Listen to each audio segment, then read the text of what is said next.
Welcome everyone to this webinar. Today we are having our worldwide launch with Leading with Kindness. Many of you may ask, what is this? And why could leading with kindness be the next best leadership approach? Well, those are questions we would like to ask Roxana today. But before we go there, let's see what you should look out for. Because in the end of this presentation, there are some really good goodies for both corporations and for individuals, which you will find in our booth. But now, over to you, Roxana.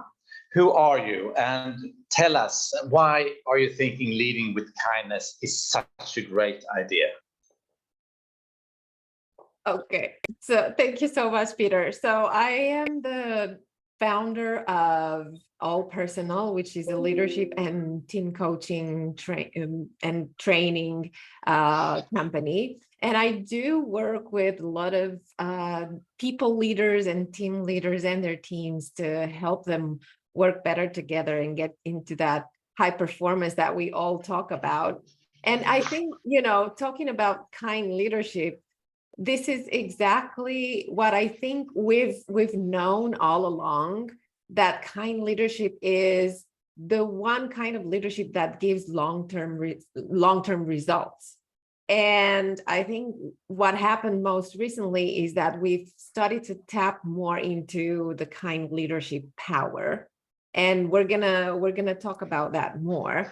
But that is, if you want long-term results, and the more we talk about attracting, retaining, and motivating employees on a long term, that's the key, kind leadership.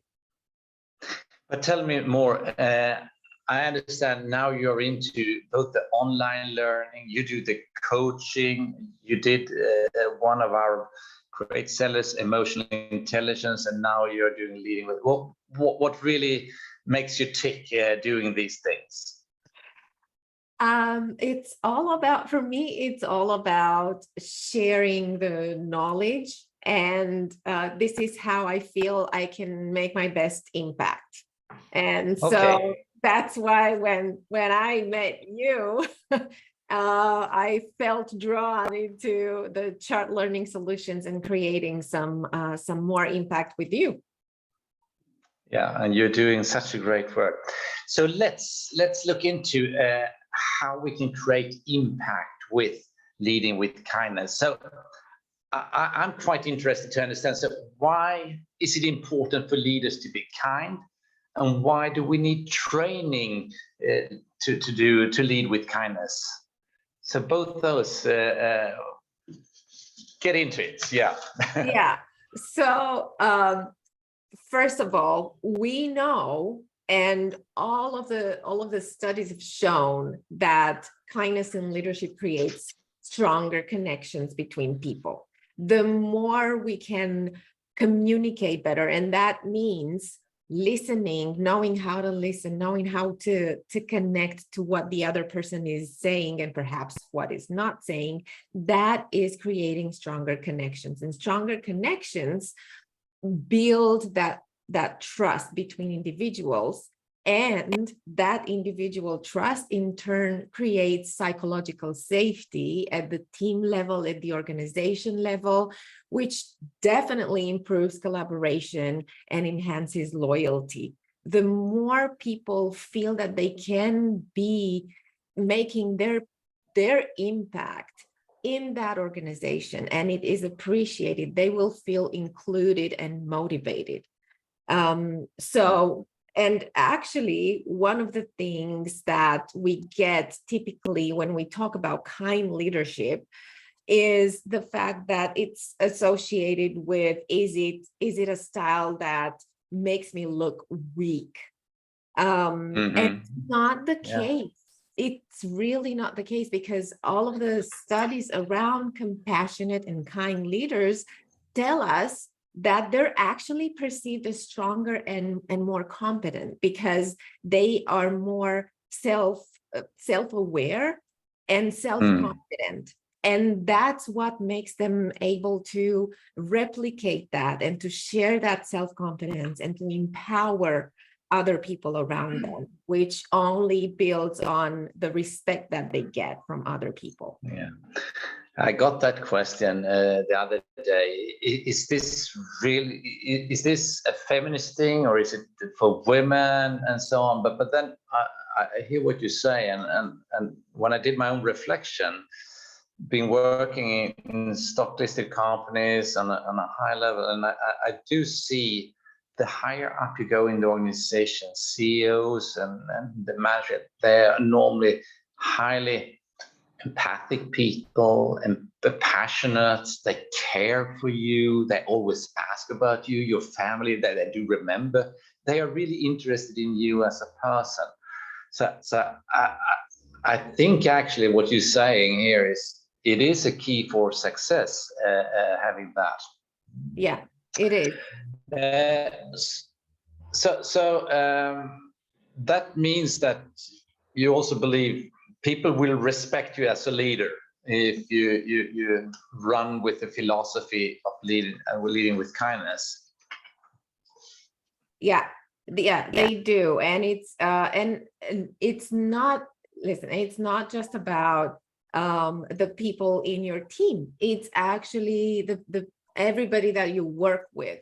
We have a good example of that from Richard Branson. We all know, very famous CEO of Virgin. Yeah. And what he says in one of his books is that it is actually counterproductive to be ruthless. And he says, people tend to come back and do more business if they feel they have done well with you. Over the years, this attitude helped me to attract and keep good partners and staff. So Yeah. again, this is a very successful business that use this model of leading with kindness and of taking care of employees first and connecting with employees and getting both information about what's going on, what works, what doesn't work. And that was super helpful for him as a CEO. Yeah. So I actually had a dialogue this afternoon with a German company. It was a Swiss company, but they just recruited people from New Zealand. And what I recall that came up maybe a year ago and so on, because she had a very firm way of running the country in the pandemic. So what was all that about, and where did kindness come into that?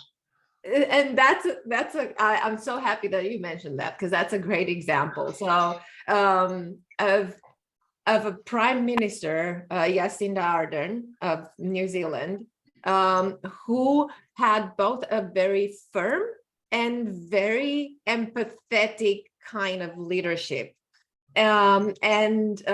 She actually remarked that one of the criticisms that she's faced is that she's not aggressive enough or not assertive enough, or maybe because she was empathetic, that meant that she was weak.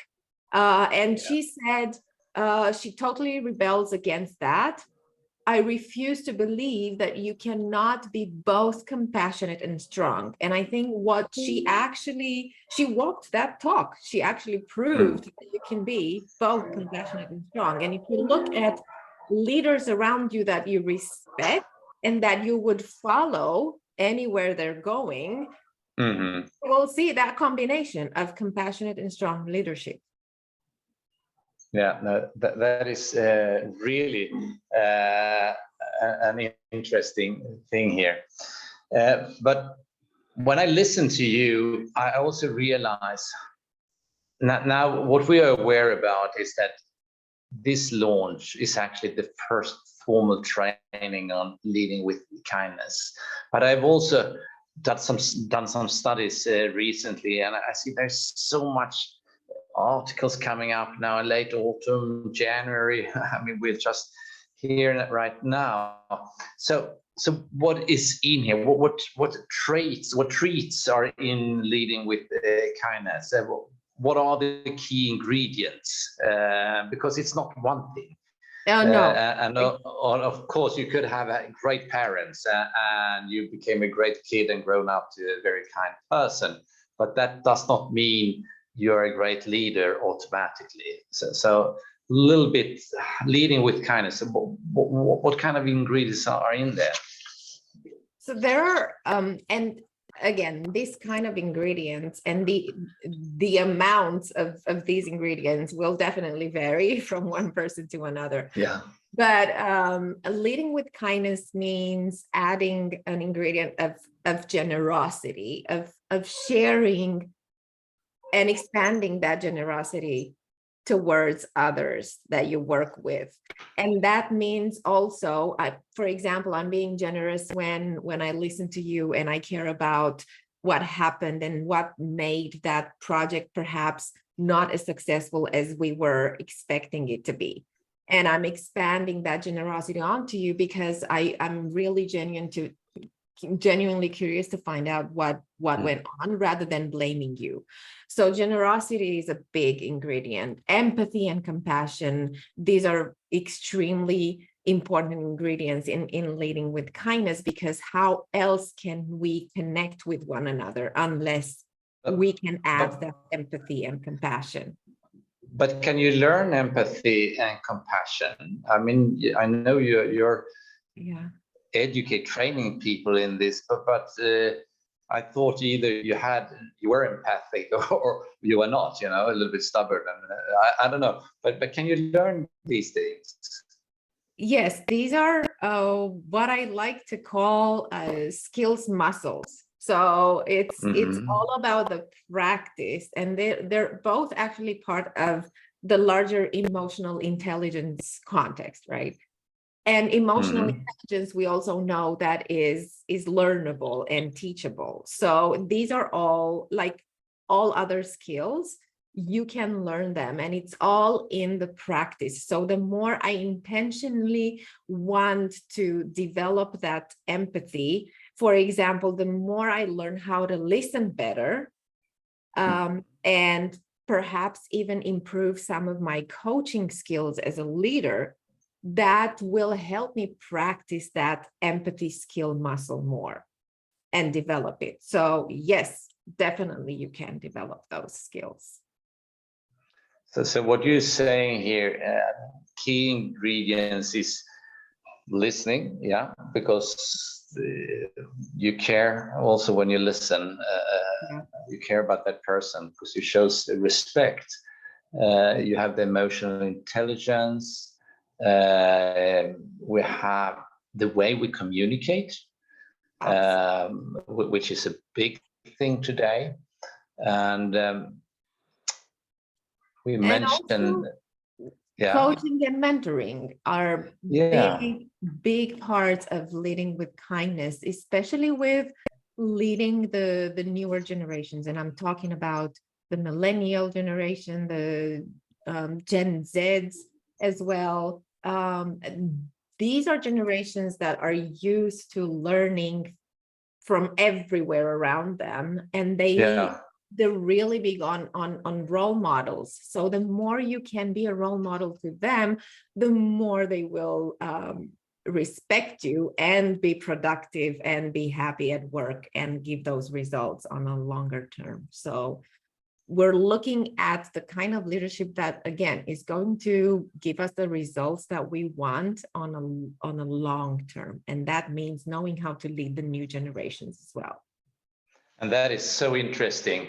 I slid through to the next slide, but let's keep where we were a little bit, because the new generation is different from when we were brought up, even though we catch up fairly way, but there's a different way of learning. There's a different way of getting motivated.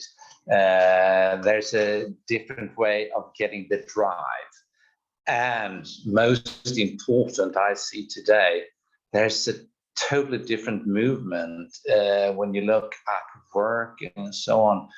I just saw the statistics now from the US, and you may have better statistics than me, but there's such a big churn right now in the companies, which is causing hurdles. And today, the US unemployment is only 3.5. And if you're losing 20%, up to 20% of your employees over a year, I mean, that's ridiculous. So where in all this comes leadership with kindness into play? So what leadership and kind leadership does is it helps us be more flexible and adapting in our way of thinking and in our way of working. So when I choose to lead with kindness, so with compassion and with empathy, and with generosity, and again, I will get that curiosity of finding out what makes you the best at work, what helps you perform best at work, what are some ways of working that you want to bring into the workplace, and how can we adapt to them. The type of kind leadership, when we talk about it, we talk about understanding how we can be agile in our leadership style. And that is definitely something that is going to be helpful in leading all of these newer generations that look at leaders. For example, there's a study that shows that the millennial generation, because of the way that they used to learn and connect with their teachers, for example, where they had this dialogue about everything that was happening, they see leaders as coaches. So the more you can help me understand where I can go and how I can grow, the more I will respect you. For Generation Z, for example, they look at leaders as somebody who is one of us, and one of us means not somebody from their generation, but somebody they can connect to, and somebody that understands them and that they can have a dialogue with. So what kind leadership does is it helps us really connect to others around us, and especially to the teams that we're leading, so that we can boost that creativity and innovation and engagement and motivation. And of course, in turn, that is going to give results. And look what the research shows. Like, you get increased sales, increased customer loyalty, increased motivation, improvement in creativity and innovation and in well-being, reducing attrition and lowering all of those costs that we're dreading, right? Marketing, recruiting, and training costs. Because these are real outputs which companies can expect to actually invest in doing things, because what all the things you bring up here, that's really into the training also, because I've had the fortune to do some previews of these things. Okay, but let's then have it there, because it's so exciting. So we'll talk a little bit on how we can get the effect out of this. If I'm sitting as responsible for a L&D or part of L&D, or maybe I'm in the management team, and I really would like to have this ongoing, this dialogue and this training in my organization. So how should I approach it?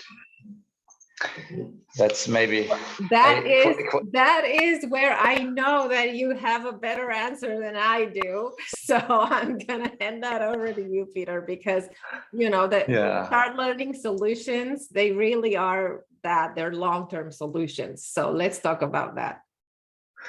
Yeah, and I know since you are actually in behind many of the developments here, and you've been working with what we call the performance assurance methodology. And that's a learning methodology which combines the online learning with the live or virtual coaching. And just so if we take then leading with kindness course, then let's say we have a group of 10 people, then they would start doing their online learning after a kickoff. So we all have the same objectives on where to head. They'll do the knowledge checks, but then it really kicks in, because there we have something called job aids or application activities, which we can put 2 and 2 people together, and they start discussing and getting the different views. Because in the online learning, they actually learn the best practices, but now it's about applying that into my own situation. And having this peer-to-peer dialogue is just a great tool. If it's a bigger company, maybe we have 50, 100, 1,000 of learners in there, then we would normally create a learning community, maybe using Slack, and have sharing information about that, so we all could feel that, yeah, we are part of this, and we get the good examples. We maybe read another article. But in the end of all this training, so when you're doing the leading with kindness, then we normally end that with group coaching. And the group coaching is really where the coach has additional material to ask, additional questions, and get that team to reflect, discuss different situations they have been into, maybe some awkward situation they've been into, they should have done differently, or they had a boss who was bossy, and all these things. So they actually see the difference, feel the difference, and can actually get their own way of being kind leaders. So this methodology is a great way for long-term learning. So when you really want to have results sticking in your mind. So I just wanted to mention that. I want to add something to that, because I can't help it. My background is corporate learning and development. So I totally resonate with what you said, but this is really, it's not just training. It's not a one-off thing. It's training and coaching, and your model, or where you have the peer-to-peer coaching, when you create the community, and then you have the group coaching as well, that helps embed those practices into the day-to-day activities. And that's where the actual learning sticks. That's where you're helping people who take the training actually implement and apply those things at work. So they get to master those skills. It's all about, it's like going to the gym. You're creating that environment that they can practice and really strengthen those skills. So thank you so much. And we really would like everyone here to dig and dive into this, give you the teasers. So in our goodie bag, which you will find in our booth, we have for companies, and that's up to 10 users for 14 days free. You could look into that library, which we call Leading with Senses and Skills Suite, where we have leading with kindness, emotional intelligence, communication skills, diversity, inclusion, and belonging. And right now we have also added resilience into this. So there's actually 25 courses, or you choose the much award-winning leadership development suite and how to build high-performance teams. So those are 2 which you can choose, evaluate for your company, and have insight in. If you're an individual, we have another offering for you. So then you can choose between 2 award-winning courses, time management or the emotional intelligence. And there you have just registered by our booth for a 7 days free trial. So I would like to thank you, Roxana, for this. And you're going to see here, join our booth at the link, but the link you actually have in a separate note here. So thank you so much for joining on this worldwide launch of Leading with Kindness. And thank you so much, Roxana, for today. Thank you, Peter. Thank you as well.